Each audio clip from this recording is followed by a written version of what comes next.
What's up, guys? Let's go over the best Demon Hunter build for Season 29 that got a recent update, which is going to be the God Demon Hunter. Still one of the most powerful builds. We just took rank 5 with this exact build, but let's go over basically the newer changes first. So what are the newer changes? Specifically, the Gears of Dreadlands got a change where the stacks won't fall off immediately, which is kind of done with the older version of the set. There is a nice quality of life update where you can see over in the bottom next to our buffs, that 20 with a little like foot with the wings on it, that is our buff. And basically we're able to maintain the 20 stacks versus it just dropping off a lot faster. So it is going to be overall a nice little DPS buff, but it plays pretty much the same. It is definitely still one of the best builds going into the game, but there are a lot of variations. Natalia's right now is doing still really good. There's lots of different Demon Hunter builds right now, and so Demon Hunter, I would say, is in a pretty good spot, but it's definitely one of the best builds for Season 29. It's, in fact, the only update, as you can see from the patch notes,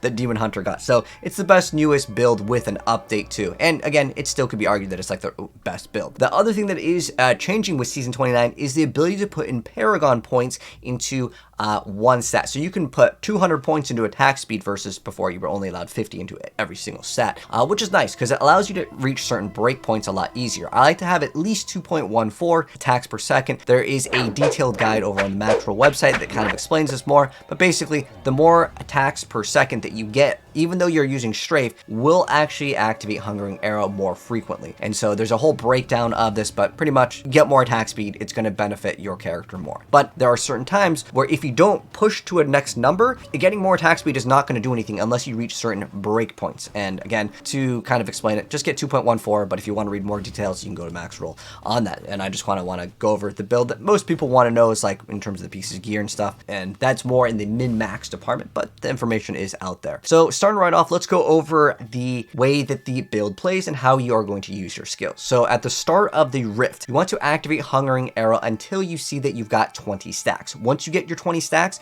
then you can start just using strafe, and once the stacks start to dip, you just activate your Hungering Arrow, and then you're going to maintain your maximum stacks. And it's much easier with the most recent buff in Season 29. So Hungering Arrow, I really do like that. We're going to be running Devour Arrow, so cold damage. And then strafe, we want Drifting Shadow. This doesn't do any damage, but it's used to basically move around really fast and activate our God DH ability, which just uses Hungering Arrow for free. And then we have Vengeance, Dark Hearts, pretty much in every Demon Hunter build, more survivability, more damage. And then for Companion, we can run either Boar or we can be running the Wolf Companion. It's up to you. Do you want more damage or do you want more survivability? How's your pieces of gear in terms of rolls? You can kind of decide from there. Then we're running Preparation with Focused Mind. This allows us to spam Smokescreen much easier. Alternatively, if you want to, you can run Fan of Knives instead of Preparation, and then with Smokescreen, you can actually run the one where it has a 6-second cooldown if you have good enough cooldown reduction. I really highly value Smokescreen, and the reason why is it lets you stand in areas where you normally would take damage, and that could be with the Oculus, or if you really want to min-max on the Squirt's Necklace, it really does help out.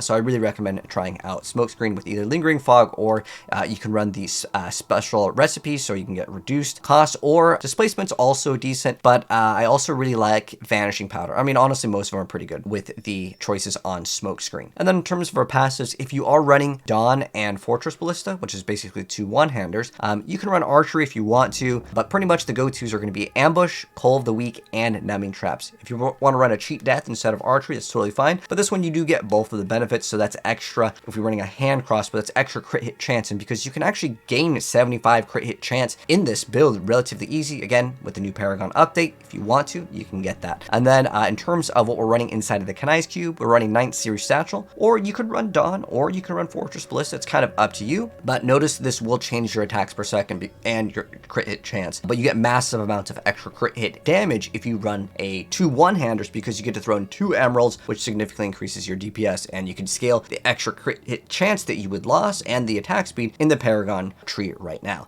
And then Depth Diggers, or you can put in Hunter's Wrath. It doesn't really matter. There's a lot of variants. They're basically the same though. It's just whichever one rolls worse, you can put inside here. And then Royal Ring of Grandeur. Used to be able to play Convention of Elements, but right now we really need to be playing this because, well, we really want to run Guardian set. This is going to be pretty much best in slot for most classes because in Season 29, we only have a limited of 800 Paragon points. So in terms of the pieces of gear on the weapons, we are going to be using Dawn as well as Fortress Ballista. Alternatively, instead of Fortress Ballista, you can run Yang's Recurve. You can also run Vallas Bequest. These are all great options. And on top of that, you can run Gogok of Swiftness if you really need that cooldown reduction, because if you're not able to 100% uptime on Vengeance, then you definitely want to run Gogok up until then, because when the Vengeance is down, well, you pop quite fast in this build. So, and you're also losing out a lot of stats if Vengeance is not up.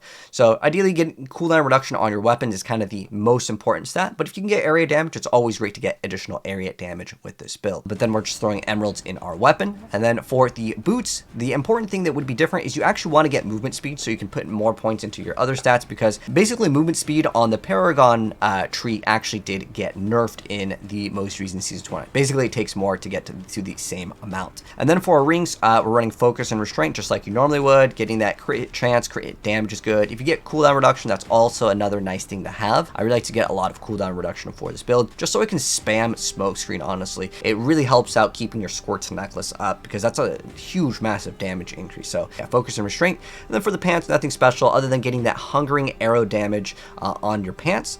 And then for the belt, Hunter's Wrath, and then again, getting that hungering arrow damage is kind of like the most important thing. And then for our gloves, we can get cooldown reduction, area damage, crit chance, crit damage, kind of like the normal things that you would see. Now with our bracers, we definitely want to be running Guardians. Guardians, 2-piece over here, so we can get the 3-piece bonus for massive amount of dexterity and on top of that vitality.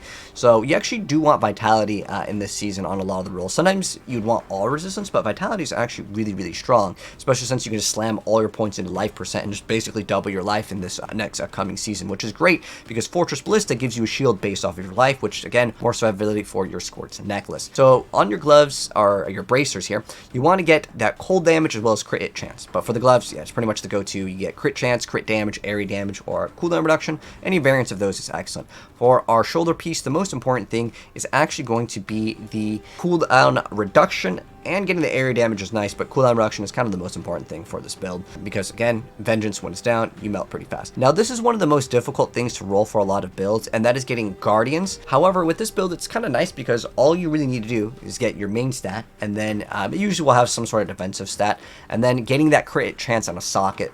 Guardian's helmet is one of the harder things to roll in this game, so just keep that in mind, but getting extra cooldown reduction in the helm can help out. And we're just running diamonds just for defensive purposes, but if you want to throw in emeralds for more damage, that is another option.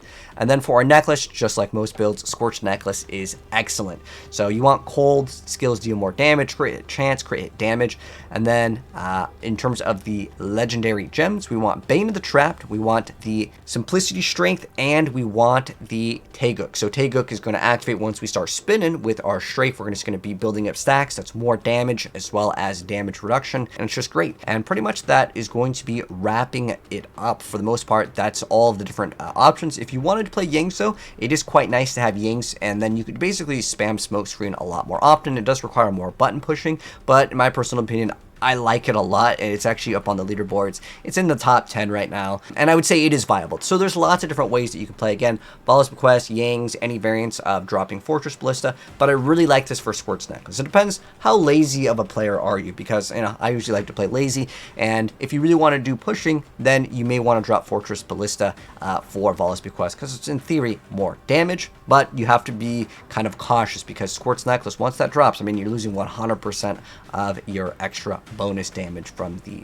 secondary power. But that's going to wrap it up. There's not too much of a change, so if you were a fan of the previous Demon Hunter build, this build is going to be one of the best. And the reason why I wanted to actually upload this is because I wanted to basically go over all of the, even though there's not much of a change other than like you can reach your breakpoints much easier, I wanted to go ahead and cover every single build. And this is the last build that we need to do in terms of a newer, update to Season 29. So now that we've covered everything, we're going to be doing our review of Season 29 very soon. But that's going to wrap it up for this build, guys. Let me know what you think of the newer changes. Overall, it's just a nice DPS quality of life. But if you guys enjoyed the video, drop a like on it, subscribe if you're new so you don't miss out when we cover if there are any updates to the build. As this was from the PTR, I'll update you guys via the pinned comment or update you guys with a future video if it does require. But take care, and I'll see you in the next video. Peace out.